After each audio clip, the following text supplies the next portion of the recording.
Everyone, welcome to Collab Church Reimagine. I'm Justin Spurlock, and today we are in episode 7 of this series on Church Reimagine with a episode called Stories That Shape Us.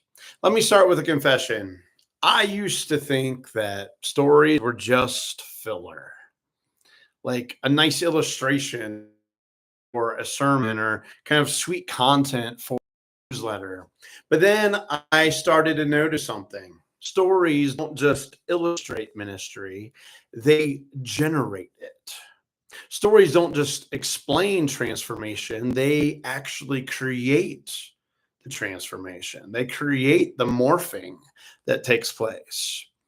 In Collab, storytelling isn't an afterthought, it's a spiritual practice.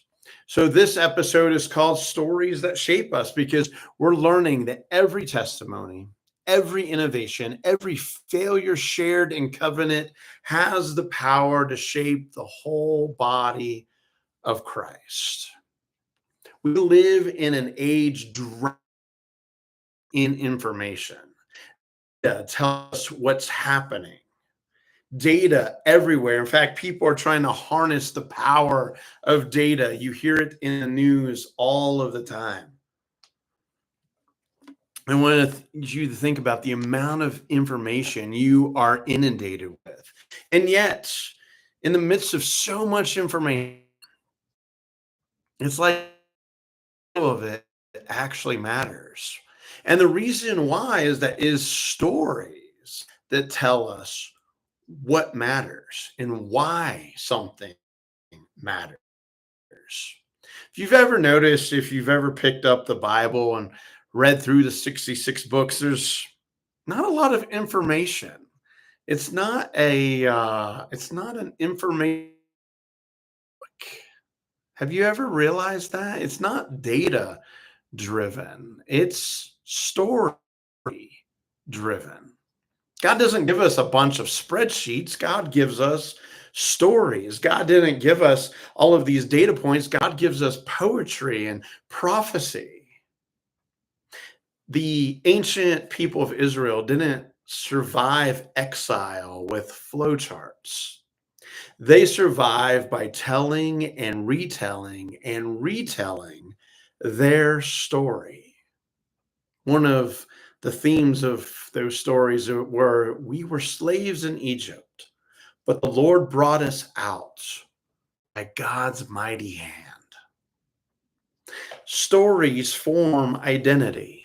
Stories give us courage. Stories remind us that God is still at work, even in the midst of the mess of life.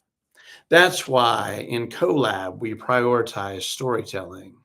Because in a season when many churches feel like their story is ending, we need to hear over and over and over again that the Spirit is still writing, that the Spirit is still telling, that the Spirit is not done with our book. So, how might Collab practice storytelling? One is we gather testimonies, testifying, a witness. Can I get a witness, right?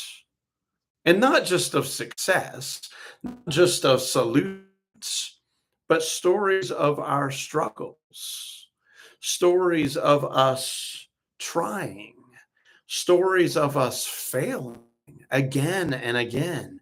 A congregation sharing their fears, their anxieties about change opens the door for another to say, yeah, us too. Yeah, me too. Yeah, I feel that way too. Second, we create platforms.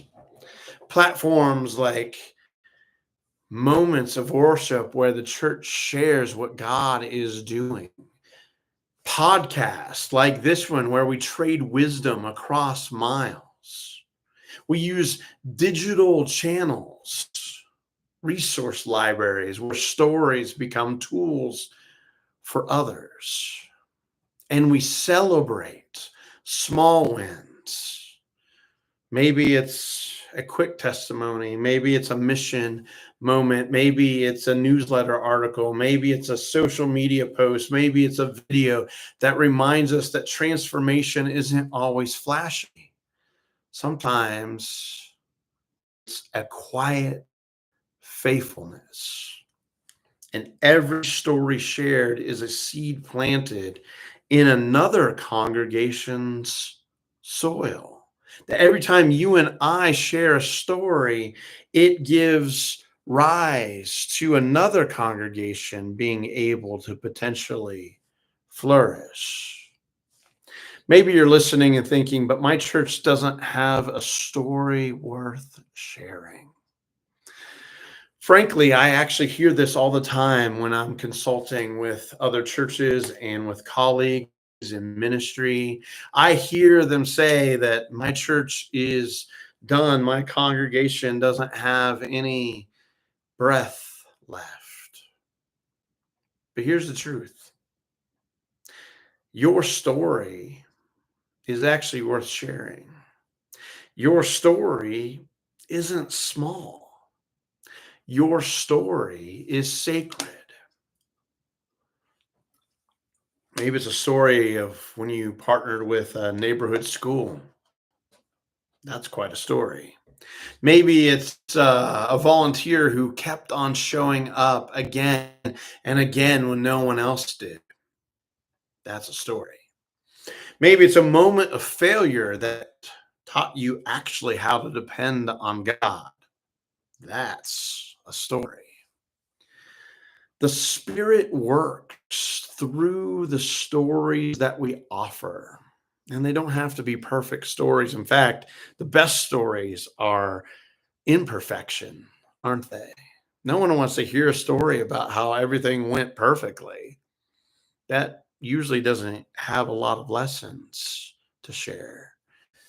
But a story about our imperfections, our failures, our fears, and how we still took a step of faith, how we attended to the people that God has given to our care. Now that's a story worth sharing. And when we share, we don't just bless others, we remind ourselves that God isn't finished with us yet either.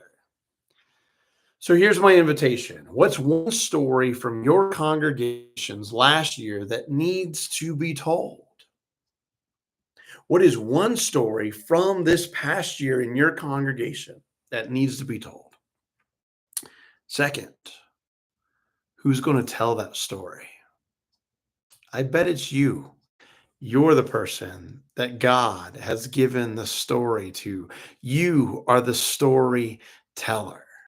And how might it encourage someone else or even inspire the next step for your ministry? See, stories shape us. Stories actually send us. Stories remind us that the church is alive. And so it's God's story. Friends, thanks for joining me for this episode of CoLab Church Reimagine. Next time, we'll dive into the shift from scarcity to abundance and how CoLab is helping congregations reimagine their resources and their relationships. Until then, keep telling your story. Someone out there is waiting to hear it. Thanks, everyone.